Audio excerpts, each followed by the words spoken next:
ஓம் சாந்தி. இன்னைக்கு மாதேஸ்வரி அவங்கள பற்றி பார்க்கலாம். ஆதிதேவ் புக்கில் இருந்து. மாதேஸ்வரி ஜெகதம்பாள் சரஸ்வதி. சேவை நிலையங்களின் எண்ணிக்கை அதிகரிக்க அவை பலப்படுத்தப்படும் வண்ணம் ஆன்மீக ஊட்டச்சத்தும் தேவைப்படுகிறது. புது குழந்தைகள் ஆழ்ந்த அனுபவத்துடன் கூடிய ஆன்மீக புத்துணர்ச்சி வேண்டி நின்றனர். பாப்தாதாவினுடைய போதனைகளை அழகுடன் எடுத்து இயம்பக்கூடியவர்கள் யாராக இருக்க முடியும்? அவர் வருகை தர வேண்டும் என்று தூரத்தில் உள்ள கிளை நிலையங்களிலிருந்து தினம் ஏராளமான கடிதங்கள் குவிந்த வண்ணம் இருந்தன. எங்கள் இனிமையான அன்பு தாயே, தாங்கள் எப்போது வரப்போகிறீர்கள்? அமைதியை கொண்டு வரும் அருமை தாயே, ஆன்மீக எழுச்சியூற்றும் உங்கள் ஞான கீதத்தை பாடுங்கள். புது உலகத்திற்கான புத்துணர்வை எங்களுக்குள் நிரப்புங்கள். எங்கள் தெய்வீக தாயே, வானின் நட்சத்திரமான எங்களுக்கு சந்திரனின் ஒளியூட்ட செய்யுங்கள். இறுதியில் 1956 நவம்பர் மாதம் ஜெகதம்பாள் சரஸ்வதி கான்பூர் புறப்பட்டு சென்றார். இறைவனின் மேலான சக்தி தவக்குடிலில் இருந்து வெளியே பயணமானது. முதல் தேவதை பாரதத்தின் வீதிகளிலே திரும்பவும் வலம் வந்தது. மம்மா கான்பூருக்கு வந்தபோது பிரம்மாண்டமான வரவேற்பு அளிக்கப்பட்டது. அவரது வகுப்புகளில் தினம் பெரும் கூட்டத்தை சந்தித்தார். புதிய இறை மாணாக்களை ஊக்கமூட்டினார். பத்திரிகையாளர்களுக்கு பொருத்தமாக பதிலளித்தார். தனியாக வந்து ஆலோசனை கேட்டவர்களுக்கு ஆறுதல் அளிக்கும் அன்பு மொழிகளையும் நல்வழி காட்டும் ஆலோசனை களையும் நயம்பட உரைத்தார். அவரது உரைகள் பரவலமாக பிரசுரிக்கப்பட்டன. செய்தித்தாள்களில் வெளிவந்த அவரை பற்றிய கட்டுரைகள் அவரை சந்திக்க வேண்டும் என்ற ஆர்வத்தை பலருக்கு தூண்டியது. அவ்வாறு அவரை சந்தித்து திரும்பியவர்கள் புத்துணர்வு பெற்றனர். பரம திருப்தி அடைந்து தம் வாழ்க்கையிலும் நல்லதொரு மாற்றத்தை கண்டனர். உண்மையில் அவர்கள் இவரை போன்ற எவரையும் தம் வாழ்க்கையில் சந்திக்கவில்லை என்ற உணர்வே அவர்களது உள்ளத்தில் மேலோங்கி நின்றது. அப்படி ஜெகதம்பாள் சரஸ்வதியை சந்தித்த ஒருவரின் புலமை உள்ளம் கீழ்கண்டவாறு பாடிட்டு: ஓ சக்தியின் வடிவே ஜெகதம்பாள், உலகின் தாயே, இறைஞான தீபத்தை கரங்களில் கொண்டிருப்பவரே, அனைவரின் அறியாமை மற்றும் விகாரங்களை அழித்து ஆத்மாக்களை சுபமான அரியணை ஏற்றும் ஞான தேவதையே, புன்னகை ததும்பும் நிந்தன் முகம் காணும் எண்ணற்ற உள்ளங்களில் துன்பங்கள் வழிந்தோடி இன்பமும் அமைதியும் நிறையும் இரகசியந்தான் என்னவோ? இனிமையிலும் இனிமையான அன்னையே ஜெகதம்பாள், உயரிய எண்ணங்களை ஒருங்கே வழங்கும் நினது எண்ணமோ சதா பரமனுடன். இறைவனின் வெற்றி குழந்தையே, அழைத்து செல்வீர் எம்மை பிரம்மாவின் நவயுகத்துக்கே. சங்கம யுகத்தில் அழகு நாட்டியமாடும் ஆன்மாக்கள் பிரம்மாவின் புத்திரியே. எங்கள் அன்பு நிறை அன்னையே, ஒளிர்விடும் கண்களால் பிரகாசம் வீசும் நினது பார்வையும் கமலவாய் பகரும் சத்திய ஞானமும் கொண்டு வருமே இவ்வுலகில் நிச்சயம் சொர்க்கத்தை. மம்மாவின் ஞான சொற்களை விட மிக சிறந்தது அவரது கம்பீர அமைதி.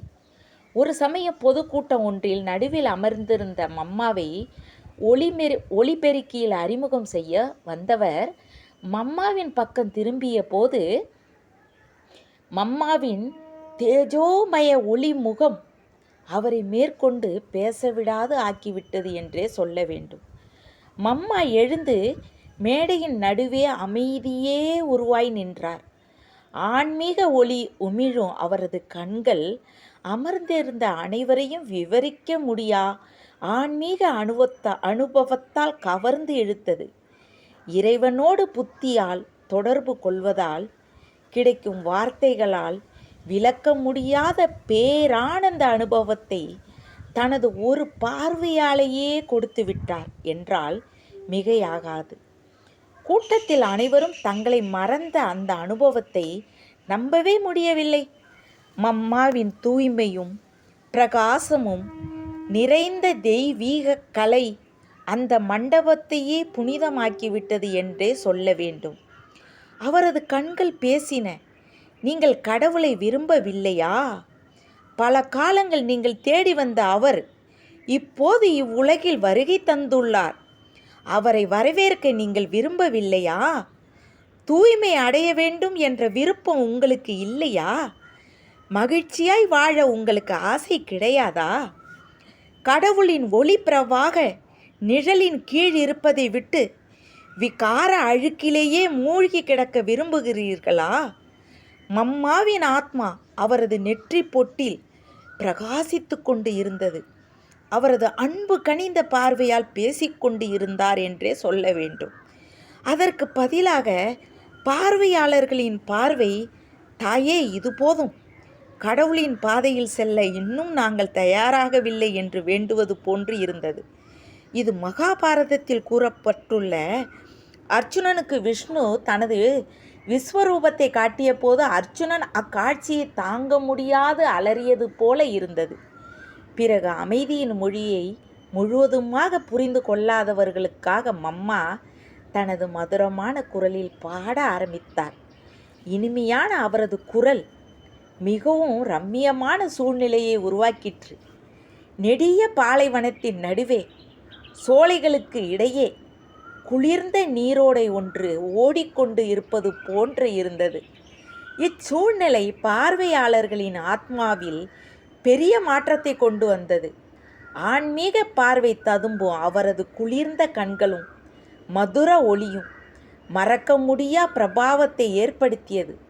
உள்ளம் குளிர செய்த அன்றைய மாலை நிகழ்ச்சி பற்றிய செய்தி நாடு முழுவதும் பரவிற்று. வந்திருந்த பார்வையாளர்களுக்கு தெரியுமோ தெரியாதோ, அவர்கள் வாழ்க்கையில் இதுவரை பெற்றிராத அன்பை அன்று பெற்றனர் என்றே சொல்ல வேண்டும். அதன் பிறகு அந்த இனிமையான பாடலை பாடவும் ஆன்மீக அனுபவத்தை தரவும் இந்தியாவின் பல நகரங்களிலிருந்தும் அழைப்பு வந்தது. முதலில் மம்மா மக்களின் சேவைக்காக டில்லி சென்றார். மம்மா ரயில் மூலம் டில்லி வந்து சேர்ந்தார். வெள்ளை உடையில் பல யோகிகள் ரயில் நிலையத்திற்கு வந்து மம்மாவை வரவேற்க குழுமி இருந்தனர். அனைவரின் முகத்திலும் மகிழ்ச்சி தென்பட்டது. ரயில் நிலையத்தில் இருந்த பிறர் அப்படிப்பட்ட மகான் யார் வரப்போகிறார்கள் என ஆச்சரியத்துடன் பார்த்தனர். இவ்வளவு பேர் குழுமி உள்ளனரே, அனைவர் முகத்திலும் மகிழ்ச்சி இவ்வளவு ததும்ப காரணம் என்ன என்றும் நோக்கினர். இவ்வாறு ஆச்சரியத்துடன் வினவியவர்களுக்கு பிரம்மா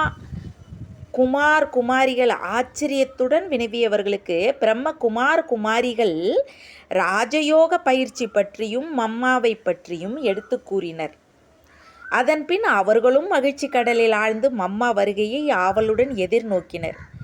புகைவண்டியும் வந்தது. அனைவரும் மம்மாவை முதலில் காண வேண்டும் என நெருங்கி வந்தனர். மம்மாவும் இறங்கி வந்து கூட்டத்தை சந்தித்தார். மம்மாவின் ஒளியுடன் வசீகரிக்கும் அருள் நிறை முகத்தை கண்டவுடன் அனைவரது மகிழ்ச்சியும் பேரானந்தமாக மாறியது. அச்சமயத்தில் அங்கு பொங்கி வழிந்த உணர்ச்சி மேலிட்டு அளவி இல்லை என்று கூறலாம். உண்மையிலேயே இவர் சரஸ்வதி, உலகத்தாய், வரங்களை வாரி வழங்குபவர். சித்திரக்காரர்கள் அழகிய அன்னத்தின் மீது வீட்டிருப்பது போன்று வரைகின்ற மகிமைக்கு உரிய அதே சரஸ்வதி இவரே என்ற உணர்வு மேலோங்கியது. அவரது காந்தம் போல கவர்ந்து இழுக்கும் ஆன்மீக கவர்ச்சி அவரை காணும் ஒவ்வொருவருடைய கவனத்தையும் கடவுளின் பால் திரும்பியது. மம்மா மறுத்தும் கூட அங்கு வந்து இருந்த யோகிகள் அன்பு மேலிட்டால் மாலைகளாலும் பூச்செண்டுகளாலும் மம்மாவிற்கு மரியாதை செய்தனர். அவ்வாறு மாலையுடன் வந்தவர்களை மம்மா, நான் பூமாலையை விரும்பவில்லை, சைத்தன்ய பூக்களாய் உங்களையே விரும்புகிறேன். முன்பு முட்களாய் இருந்த நீங்கள் இப்பொழுது தெய்வீக குணங்களை தாரணை செய்து மலராக கொண்டு இருக்கிறீர்கள் இல்லையா? பகவானின் தோட்டத்திலே பூத்து குலுங்கும் பலவித குண மன மலர்கள் நீங்கள். சதா நறுமணம் வீசிக்கொண்டு இருக்கிறீர்களா? பொருள் பொதிந்த அவரது பேச்சு அவர்களது உள்ளத்தை ஊடுருவியது. ஆம் அம்மா என அவர்கள் பதிலளித்தனர். பாபா எங்களை மலராக்கிவிட்டார் என்றனர்.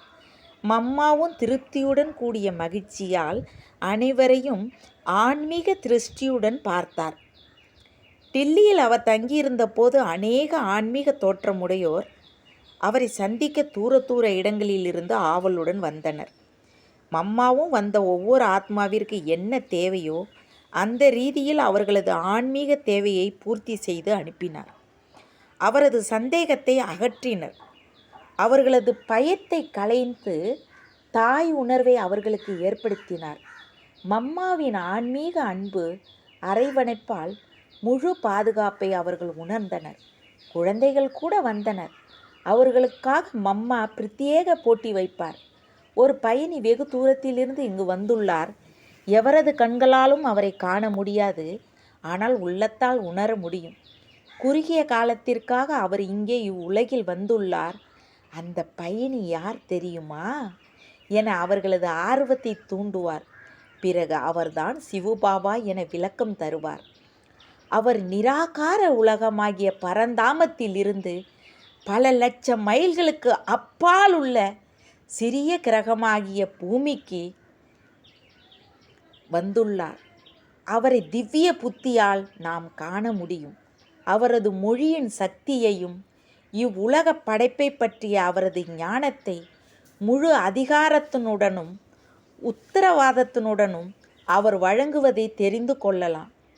காலத்தின் முதல் இடை கடையை அறிந்தவரும் நிரூபிப்பவரும் அவரே 3 உலகங்களுக்கும் சாக்கார ஆக்கார நிராகார தலைவர். அவரே பரம தந்தை சிவன். சிரித்துக்கொண்டே மேலும் கூறுவார், ஞானத்தின் அமைதியின் கடலானவர் இறைவன் என்று கூறுவார். ஆனால் அவர் ஒரு வியாபாரியாகவும் உள்ளார் என்பதை மக்கள் அறியார். அவரை போன்ற வியாபாரி வேறு எவரும் இருக்க முடியாது. அவர் தன்னிடம் வேறு எவரும் வைத்திராத மிக அற்புதமான அழிவில்லாத பொருட்களை வைத்துள்ளார். ஆனால் அவற்றை எல்லாம் அவர் சும்மா கொடுப்பது இல்லை.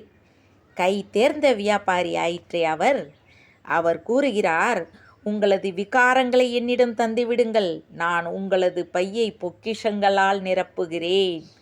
ஆனால் அந்த விற்பனையாளர் சிறிது நாளுக்கே இங்கு இருப்பார். பிறகு தனது வீட்டிற்கு திரும்பி போய் விடுவார். பின் இந்த முழு உலகமும் அழிந்துவிடும். அதற்கு முன் ஏன் உங்களது உபயோகமற்ற இச்சைகளை எல்லையில்லா பேரானந்தத்திற்கு பண்டமாற்று செய்யக்கூடாது? இது மாதிரியான கொடுக்கல் வாங்கலை ஒருபோதும் காண முடியாது. அதையும் இப்போது செய்யவில்லை எனில் என்ன செய்ய போகிறீர்கள்? இம்மாதிரி அவர்களுக்கு ஆன்மீக போதை ஏற்றி உற்சாகப்படுத்தினார். அவர் திரும்ப வேண்டிய நேரம் நெருங்கிய போது அவர்கள் மம்மாவை போகாது அங்கேயே தங்க வைக்க மிகுந்த முயற்சி செய்தனர். மம்மாவும் டில்லி குழந்தைகள் எவ்வளவு ஆச்சரியமான குழந்தைகள் என பாபாவிடம் கூறப்போவதாக கூறி சென்றார்.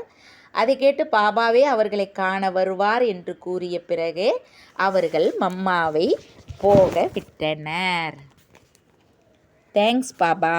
ஓம் சாந்தி.